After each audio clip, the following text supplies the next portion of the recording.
He has my passport in his hand. I am escorted to a red plastic bench. And I thought, I'm going to end up in the Stasi prison. And my crime is purple hair. Welcome to Cold War Conversations.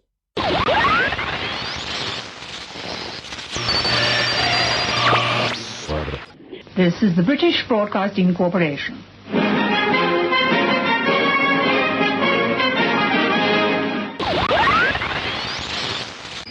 Fünf, zwei, sieben, eins, sechs, neun, acht, drei. Poland's military leader, General Jaruzelski, urged the Polish people tonight not to demonstrate on Tuesday, the second anniversary of the founding of the banned trade union Solidarity. And I'm here to host this final program from the German Democratic Republic for you. Welcome to episode 42 of Cold War Conversations. Gillian Cox visited the GDR as a student in October 1989, just before the wall came down. In this episode, you will hear her eyewitness account of what she saw in East Germany on the cusp of its destruction. Before we start the episode, I wanted to thank everyone who's supporting the podcast financially via Patreon and one-off donations. This includes our latest supporters, William Wallace, Peter Ryan, George Foster and James Chilcott.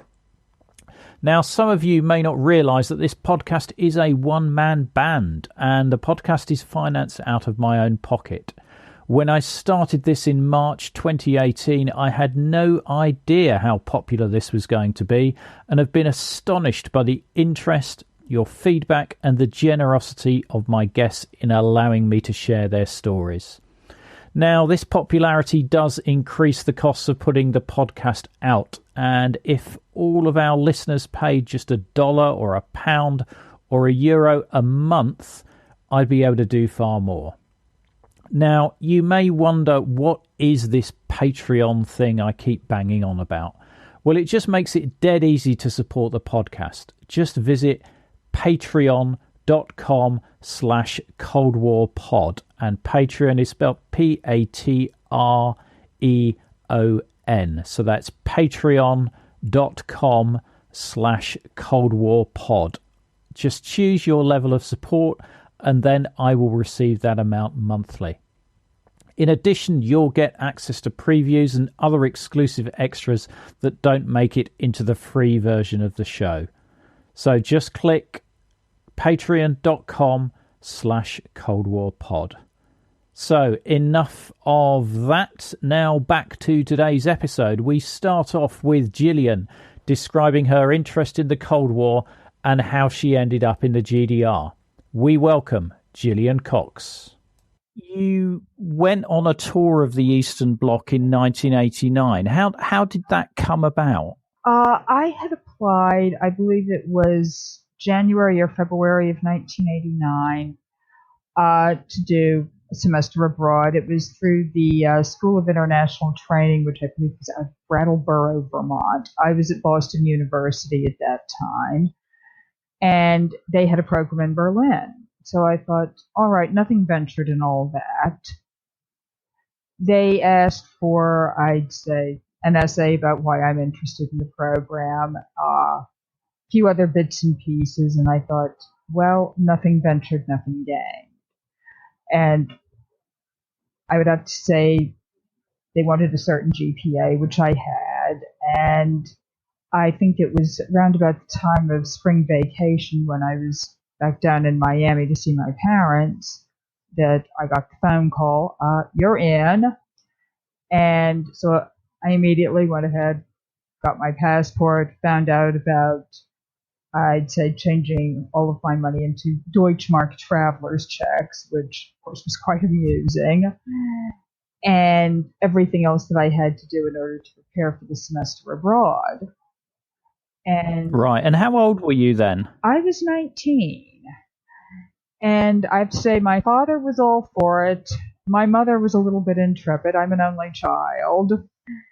And she said, "Are you sure you're ready for this?" And I said, "I'm fine with it, Mom." Of course, what she did not know was that I was like, "Wait a minute, I'm actually going to do this?" Because it had been, of course, in the back of my mind. "Oh, sure, yes, go to Berlin, a zillion miles away, no problem." And then when the acceptance letter came, it was, "Oh, this is real now. Wow." So And did they know that you were crossing into the Eastern Bloc as well? my father knew. I think my mother had an idea because she knew that part of the program was going to be in Poland. But what she did not know was that probably I was going to end up spending about a week in the DDR, and that there would probably be some side trips, a few little day trips into East Berlin. And I think that probably would have frightened her half to death at that point. She would have been like, "Oh no!" And I thought, this is going to be interesting. Going to the DDR. Yeah. How did you get to West Berlin? Did you fly into London or Frankfurt? Actually, as a group, we flew into Brussels from New York's JFK airport, and then we got on a train in Brussels that I believe it brought us to the area around Cologne. We stayed in Cologne for a day or two. I believe we went to Bonn to explore the SPD and CDU headquarters. We also went to a wonderful art museum, the name of which escapes me. It had a lot of modern art from the Bauhaus era onward. And of course, the cathedral at Cologne. Beautiful. And I have to say that probably my recollections of that are not terribly great because I was fighting jet lag and there just wasn't enough coffee. Was it the first time you'd been outside the US? No, actually, the first time I went outside of the US, I was 6 years old when my parents and I went to Grand Cayman. And so it was my second time. Okay, but the first time on your own and at that distance.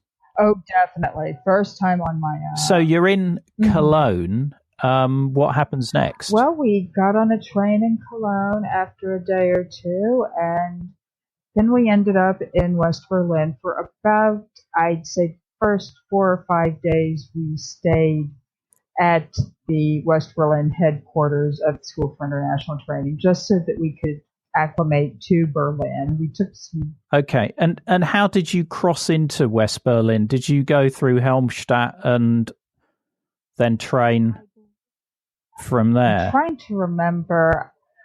I recall that once we got to East Germany, we all had to fork over our passports, get those stamped, and then we took the train straight on through, and then into West Berlin, and I believe we got off the train proper at I want to say Wannsee because it was close to Grunewald, right. And that was where the West Berlin headquarters of the School for International Training was.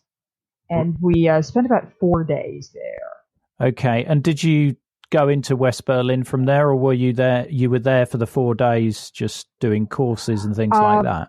I know that I went exploring because I wanted to hit the ground running. Not so sure about some of the others because they were, I'd say, more of a tightly knit little bunch. I really wasn't. I was sort of that lone wolf who had to say, I wonder what's over there. Let me go see. Yeah. So you went on your own into West Berlin. How did you find West Berlin initially? I fell in love instantly. Everything was, just completely, it was new, it was different. Okay, my German wasn't terribly great, but I realized, okay, between my broken German and their broken English, we can make this work. I found the public transport system extremely simple, very well organized, and very clean, as opposed to Boston's, which is simple but filthy. And I also found that if you tried speaking German, generally speaking, people were friendly. If you fumbled, they figured, okay, she fumbles, we fix, we make this work. So I just immediately latched onto everything, and as I said, about 4 days later, I met up with my host family, and for lack of a better one, they allowed me, I'd say, the same level of freedom to go ahead, do what I needed, what I wanted, as you would expect. I'd say, even here in the States, it's like, you're 19, go ahead, explore, and besides, you're here to learn anyway. And they respected that. And when you first went into Berlin during those 4 days, where did you go into? Did you just head straight for the centre, the Coup d'Armes and round there? I started out just heading straight in for, obviously, Fürstendamm, some of the areas along the wall that were, I'd say, closer to Brandenburg Gate and Reichstag. When you first saw the wall, did it live up to the expectation? Oh, absolutely. I mean, it was jarring because you're wandering along. I mean, there I was, somewhat naive American kid, suddenly let loose in a foreign country, and I'm just wandering along. Beautiful day outside because we're talking early September in Berlin. Not hot and also not too cold. And I thought, all right, this is perfect. And it was the case of all roads led east and stopped. Boom, there you are. And it's, oh, yes, you are now leaving the American sector. Wow. And so that really, I'd say, sort of gave me that jolt of, all right, this is the border that people cannot cross to come in. I can go there. They can't come here. And of course, at that point, I had also been reading about the fact that certain things were going on in East Germany. I'd read about some of the protests that had been happening in Leipzig, in Dresden, in East Berlin, as well as the people who were getting out via Hungary. And so I knew, even then, something is afoot, something is changing. And it's not the people, say, at the high government level, it's the people who were, I'd say, my age and a little bit older, who were doing, who were holding all of the demonstrations and all of, I'd say, the other protests, saying, look, we are the people and we want to go ahead and live our lives. Yeah. So you're staying with this host family in West Berlin. And where were they? Where did they live? They were in the Steglitz area. I'd say it looked like virtually any other suburb. Beautiful house, and the family themselves, Kozlovskis. They were lovely people.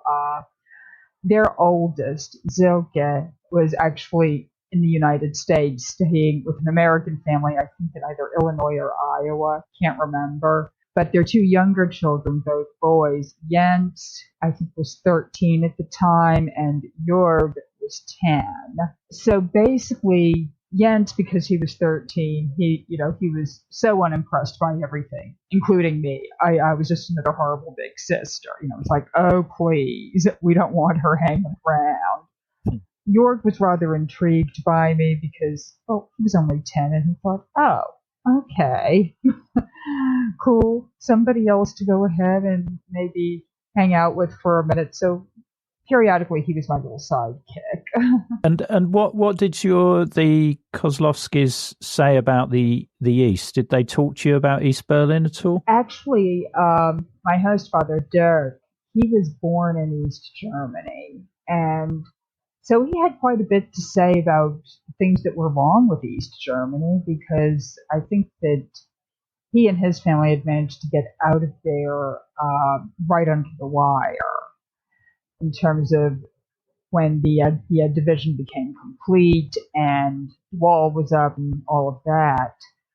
And however, Gerda, my host mom, I think she was a lifelong West Berliner. And so she was also like, well, they need to change things in East Germany. People are speaking, so it's obvious. Yeah. And when did you first cross into East Berlin? First time I crossed into East Berlin, I think it was after we had been in West Berlin for about a week or two. And I remember changing the money, walking through, I think we went through Friedrichstrasse, and you're coming away from West Berlin, which is all bright lights, everybody busy out on the street, everybody running around all the time, things going at a very quick pace, and then boom, you're in East Berlin. These wide streets with nobody on them.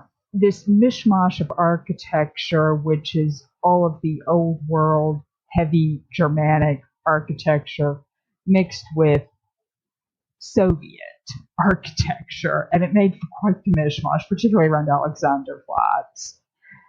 And again, fewer people. And then it was, oh, and now I see this horrible little green car. That thing sounds like a lawnmower, for goodness sake. Oh, it's a Trabant. I'd watch it, Gillian. There's some big fans of the Trabant who listen to this podcast, but carry on. No, I understand. Because my first encounter with it was, oh my goodness, this car.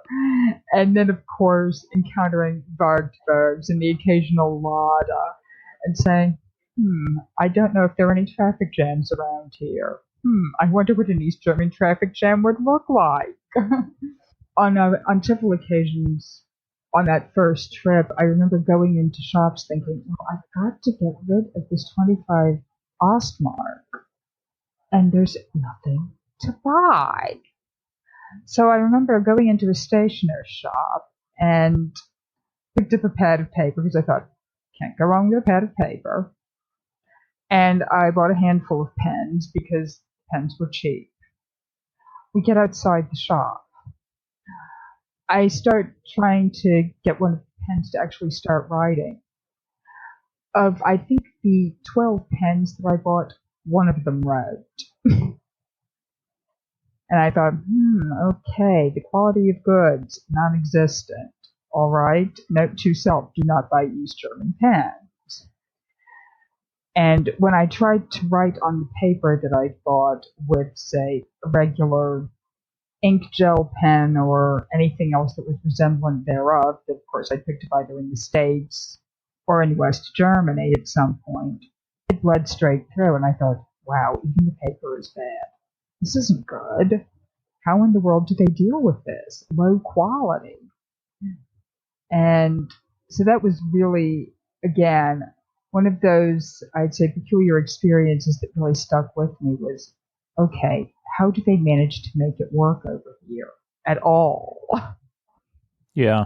And did you, so you really just did the centre area, Alexanderplatz, Unter den Linden and around there, yeah? Right. On that first trip. Right. Yeah, it wasn't until the second trip that I really had a bit of an adventure, but that, of course, was all precipitated by the fact that I got stuck at the border crossing. Probably had something to do with the fact that my hair was dyed purple. Yeah, I've heard they weren't keen on that sort of style. But anyway, carry on, Gillian. They really weren't, because I was also wearing a black leather jacket. It had gotten a bit colder in the intervening weeks. This was late September. Yes, September 28th to be exact, 6 weeks exactly before the wall fell.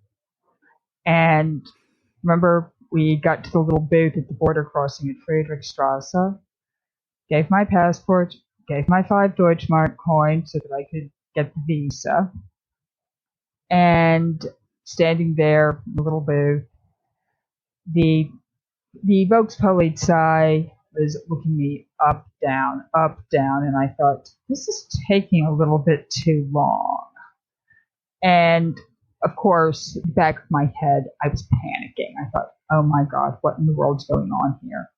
He picks up the receiver on this horrible green telephone, says something that I couldn't quite decipher, takes my, kicks the 5 mark coin back to me. He has my passport in his hand.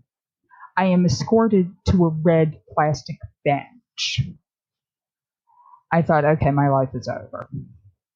Because I, of course, had done an absolute load of reading about East Berlin, East Germany, and occasionally the Stasi prison previous summer before going over. And I thought, all right, I'm going to end up in the Stasi prison. And my crime is purple hair. All right, my crime is purple hair. And the leather jacket. So, don't forget that. And the leather jacket. My crimes were purple hair and a leather jacket. And I thought, oh, this is not good. I mean, everything that I knew in German just exited my head. I could not remember my father's telephone number at his office because it had recently switched. I could barely remember my mother's work telephone number. And I thought, okay, do I get a phone call? And then I thought, no. This is not an American crime movie. This is not an American crime drama. This is an East German drama. You don't get a phone call. You don't get an attorney. And so I sat there for 45 minutes, sweating. And I thought, all right, if I make it out of here in one piece, I will be eternally grateful. Well, after the longest 45 minutes of my life, a couple of East German Volkspolizei come back. One of them hands me my passport. The other one hands me another piece of paper that looked like the beginnings of a transit visa. I was told to stand in another line, and I was assured that I would get through. Of course, at that point, I was absolutely terrified. I thought, okay, I just have to make it across the border. Well, that time I made it.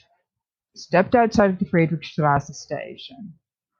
And again, it was a beautiful day. Absolutely gorgeous weather.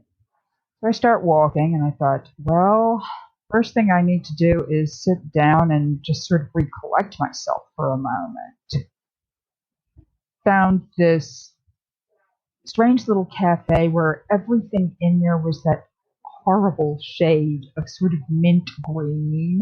And I thought, okay, I'll take it, as long as they have coffee. And sat there, drinking my coffee. At that point, I smoked.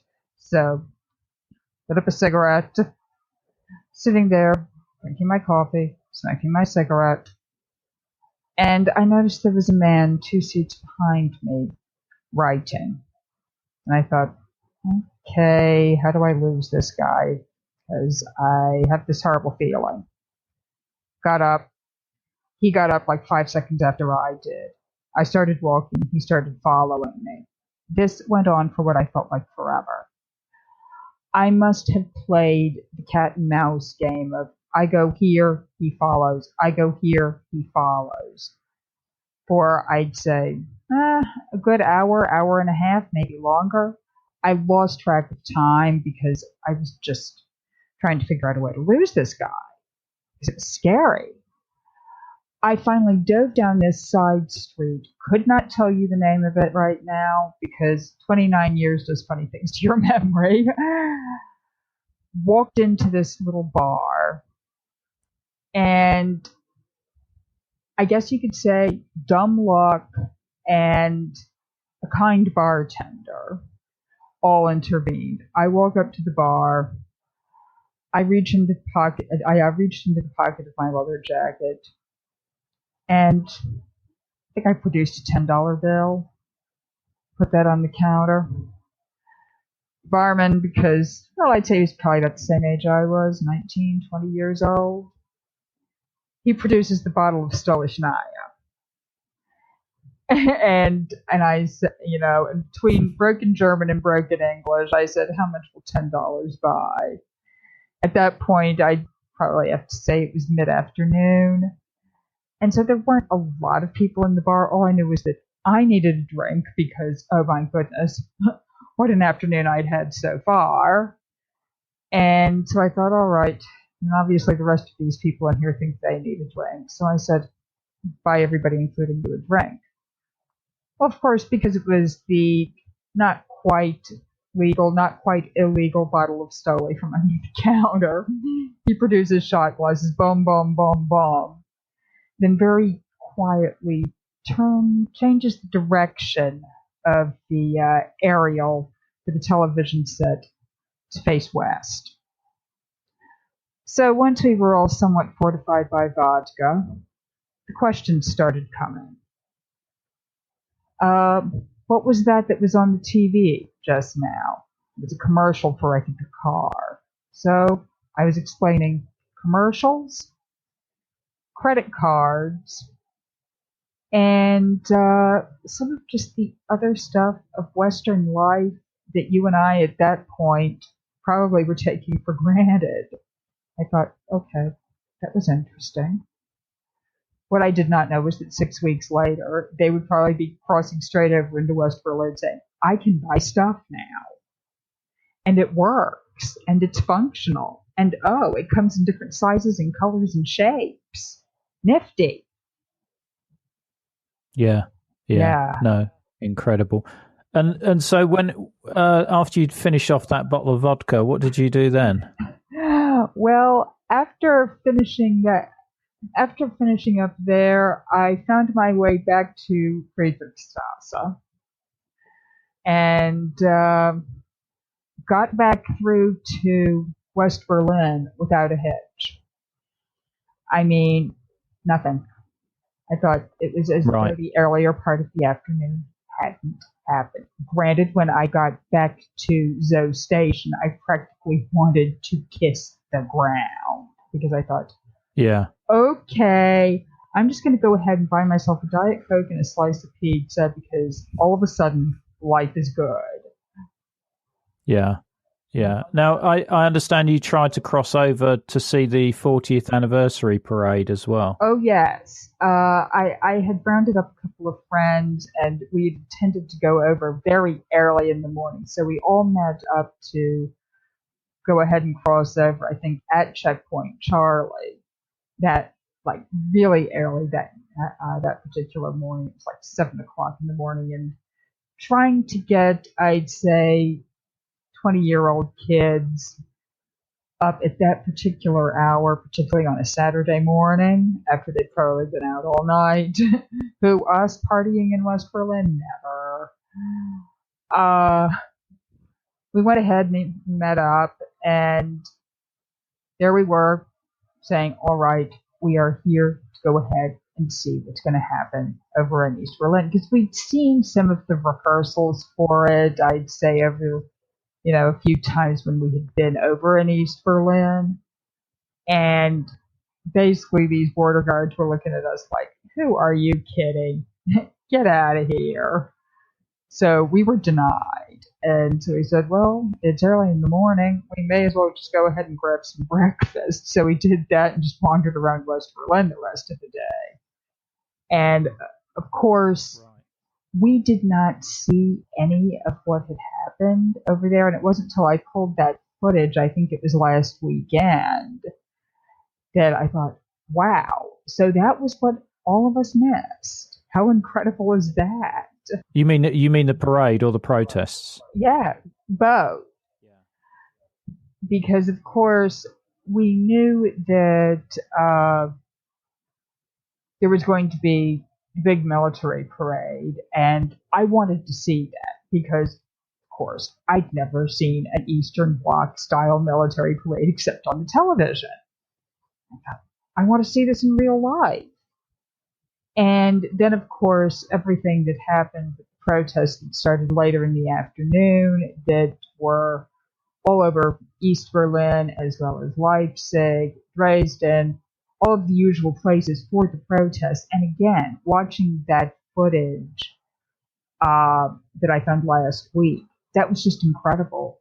Because I thought, these are people who were my age then, and who had just gotten fed up. I love it.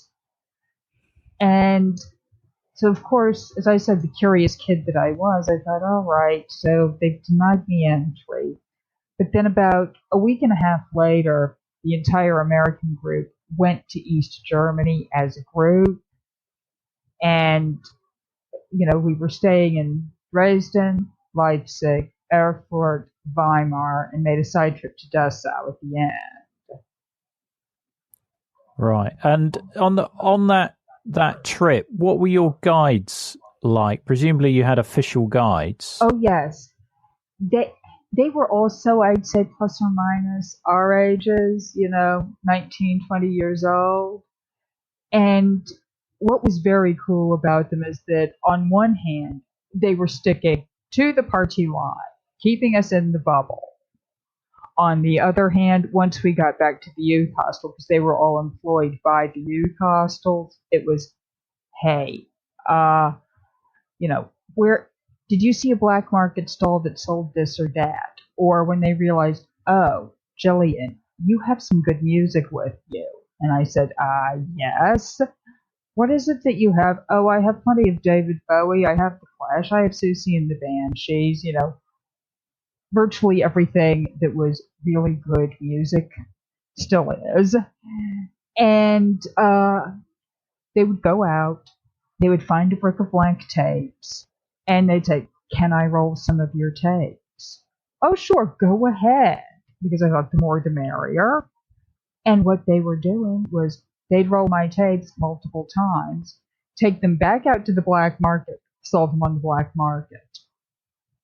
And so I've always, I have always, I'd say, prided myself on being one of the people who was introducing good music to the Eastern Bloc, because I'm thinking those tapes were probably bought by other Eastern European kids who were plus or minus my age. They were then retaped, and who knows? A couple of them may have made it all the way out to Vladivostok, for all I know. Yeah. How did you find the rest of East Germany? What was Dresden like? Dresden was fascinating because we actually went out to the area that had been carpet bombed by the Allies during the Second World War. We saw the ruins of Frauenkirche, and we saw some of the other, I'd say, ruins in that area that had not been repaired. And the other thing that totally spooked me about Dresden was that so much of that landscape, so many of the old buildings were blackened by coal dust because they used all that soft coal. Yeah, the lignite. Yes, that horrific lignite coal, which, permeated your clothes, permeated the air we breathed, because at that point, I'm thinking mid-October, it was already getting chilly at night, and so anywhere we were was heated by a lignite coal furnace. And, awful stuff. I remember that as we were traveling through there, every time I went to wash my face, because we were given these flimsy white washcloths at the youth hostel, it was literally a layer of gray that came off the face after you'd been outside all day. Right. Yeah. And what did they say to you about the bombing of Dresden? How was that portrayed to you? Oh, the Allies were terrible people. Look at what they did. Look at what they had destroyed. And, even though we are now friends with the Soviet Union, but look at what the English did. Look at what the Americans did. And so, yeah, it was, you were the bad guys. Okay, I can accept the fact that we did some serious damage. Yes, but, we like your Western brothers and sisters, and we like you as people. We really do. It's just that we can't abide by your government. Yeah. Yeah. And what was Leipzig like? Leipzig was wonderful. I will never forget, we were in this museum in Leipzig because it had started to rain, and so a couple of other plans had been derailed. And that was, I think, the first place where I actually saw a Raphael painting. Totally unexpected. I can't remember which one it was, but I recall looking at it and saying, oh my God, that's a Raphael. And that hit me over the head because I thought, and this is behind the Iron Curtain. It is basically imprisoned. oh, this is so not right. Art is for everybody. And Well, surely anybody could go and see it in Leipzig. Right, in Leipzig, but I thought getting into Leipzig, of course, because I was thinking not everybody can just wander into East Germany. And of course, the way that my head worked then, much younger, I wasn't thinking in terms of, oh my goodness, yes, anybody can come and see this. It was more along the lines of, wait a minute, this art is here? However, I did manage to see, I think, a wonderful concert at the Gewandhaus, probably for next to nothing. And they performed some absolutely beautiful music by Brahms. I thought, okay, I like the fact that the arts are incredibly subsidized, but if it's approved, I guess they approved this particular piece of music by Brahms. Yeah, I'm not sure they would have approved of Susie and the Banshees. No, I don't think they would have, but Susie was getting a fair amount of airplay. Yeah, no, absolutely. And Airfoot, I'm not familiar with that city. What was that like? Airfoot was wonderfully old. There were certain streets that we were walking down in Airfoot that I think dated back to the 15th century. And they were all made of stone. Beautiful in Airfoot. I mean, it was a teeny weeny little town that I think bordered on Weimar. And of course, when we were in Weimar, there wasn't, I'd say, a lot to see in Weimar then. From what I've heard, Weimar has come up in the world again. But of course, my very favorite was Dessau, because that was where the Dessau Bauhaus had been.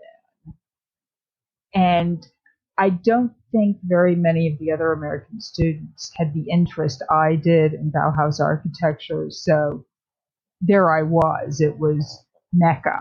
I thought, oh my God, I am actually at the Dessau Bauhaus.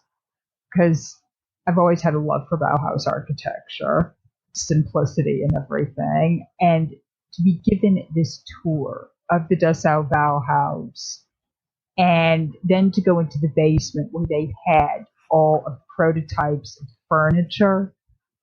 And I was standing there, I guess, salivating, saying, oh my goodness, all of this. Wow. Yeah. And while you were on this trip, did you meet any ordinary East Germans aside from your guides?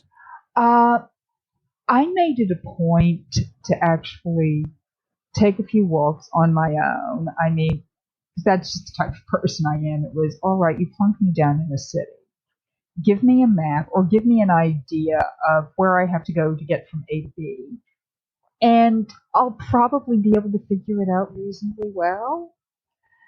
And I recall that we were at the youth hostel in Leipzig, and one of the other American students had developed a mad craving for American junk food, because trying to find American junk food in East Germany.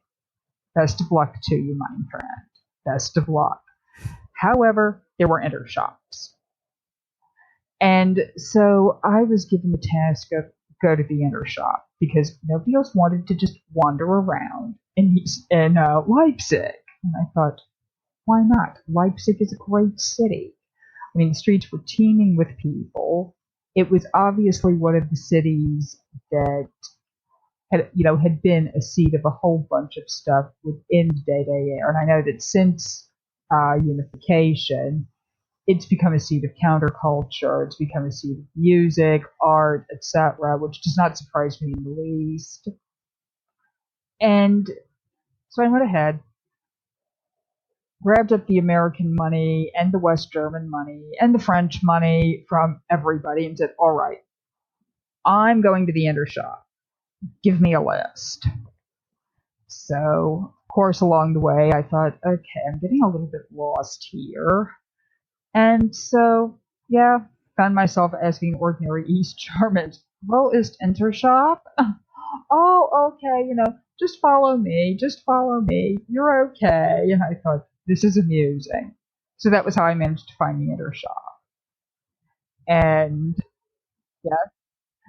And so then, of course, I get there and, I'm picking up Coca-Cola, Diet Coke, potato chips, you name it.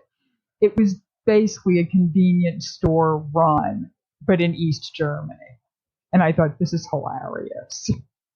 Yeah, no, absolutely. It was bizarre that, there were these shops where only hard currency could be accepted, and yet had items that ordinary East Germans would have never seen. Oh, absolutely. That, and also finding out through my travels in East Germany that American cigarettes were currency. In that sort of, old-fashioned, almost wartime sense of, okay, I remember getting a carton of Marlboros as well as a carton of Dunhills. I smoked Dunhills, and so did one of the other girls. And we kept the Marlboros to use as currency. Because, of course, all the East Germans were like, oh, a good American cigarette? Marlboro was practically the gold standard. And so basically, if there was a little bit of bargaining to be done, particularly, say, if you were in a youth hostel bar, all you'd have to do is very quietly plunk down a packet of Marlboro cigarettes. And that was when the good booze came out from underneath the bar. That was when the bottle of Stoli was produced, or the bottle of Jack Daniels. I recall one night there was a bottle of Jack Daniels produced because one of the people in our group produced a packet of Marlboros, and all of a sudden it was, oh, okay, yes. Now that we have an agreement.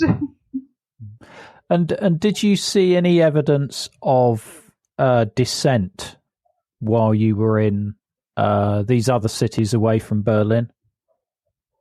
Oh, absolutely. The most, I'd say, visible sign of dissent throughout the other cities in East Germany was the black market. There were black market stalls, I'd say, in almost every single one of those city squares. In Dresden, the black market stalls. Leipzig, black market. So you would see evidence of the black market, and there were, and occasionally cops were looking at it like, we're going to shut you down. But then, on the other hand, they'd go around the block, and you'd see them buying something from one of the black market stalls because it was something they wanted. It was music. It was a pair of Levi's jeans. It was decent makeup. Whatever it was something you couldn't get in ordinary life in East Germany. Did you see any signs of protest in these cities as well? I remember there was one night in Leipzig when, it had already gotten dark and some of us had gone out just to take a little look around. I said, come on, be a little adventurous. Let's go. And so they went with me, and we found small sort of, I think, pub-style restaurant and bar. And we figured, okay, beer is beer. We're going to sit here, we're going to have a beer. And East German beer was, I guess you could call it mediocre. It wasn't great, but it wasn't terrible. And as we were coming away, because it was maybe about 2 blocks from the youth hostel, we heard in the background something that sounded like a bit of chanting, some protesting. We thought, oh, they're getting serious over here. All right. Of course, what we did not know was that less than 3 weeks later, wall would come down.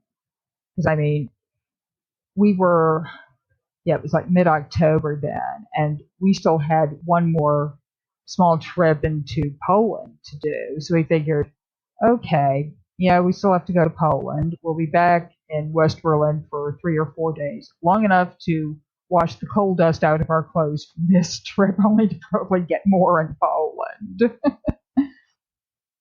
Yeah.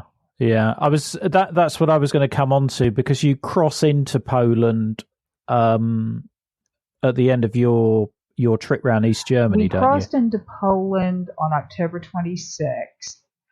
We went back to West Berlin, I think somewhere around the 20th or 21st of October, which gave us 4 or 5 days just to wash the coal dust out, eat some decent food at our host families, because I have to say the food in East Germany was horrible. I mean, a typical dinner at youth hostel was a piece of unidentifiable whitish meat, golf ball-sized potatoes that were still hard but allegedly boiled, and cabbage. And I recall saying to one of my classmates, if I never see boiled cabbage again as long as I live, I will be perfectly happy. And breakfast. I have to tell the funny story of the propaganda oranges, because they had arranged some oranges in a very nice little pyramid. One of the mornings, I think it was in Dresden. Very pretty. Of course, we all went to grab an orange because we were like, oh my goodness, fruit. We haven't seen fruit in days. What we did not know was that those were not juicing oranges or eating oranges. Now, granted, having grown up in Florida, oranges. I found out that the oranges were from Cuba. They were not juicing oranges. They were not eating oranges. They were propaganda oranges. They were harder than a brick. Did you try them? Did you eat any of it or not? Well, I recall standing there peeling it. I thought, okay, this doesn't exactly feel like the oranges from back home. And then I bit into it, and it was so horribly sour. I mean, I looked like I had taken a huge bite out of a lemon. I remember pursing my lips and saying, ooh, that's not good. And that was when the joke about propaganda oranges started. So you can only imagine. Well, if you enjoyed Gillian's story, I'm delighted to say there's more. We'll be talking to her in future episodes, and I'll just keep you in a state of suspense about what the contents of that might be. There's some photos that Gillian shared of her time in the GDR in the show notes, as well as some links to online video too. The show notes are at coldwarconversations.com/the word episode and the number 42. Don't forget, if you want more GDR podcast listening, GDR Radio is available via your podcast provider, and it's hosted by Anchor Holst, our guest in episode 20, and Shane Whaley, the host of the Spybury podcast, and he was in episode 4. Just search for GDR Radio. If you like what you're listening to, do join our Facebook discussion group where there's loads of Cold War information and further discussions with our guests. Just search Cold War Conversations in Facebook. And we're also on Twitter at Cold War Pod. Lastly, if you like what you're hearing, do leave reviews on iTunes. It really helps me to get some great guests and helps spread the word around the podcast. Thank you very much for listening and supporting us. It is really appreciated. Goodbye.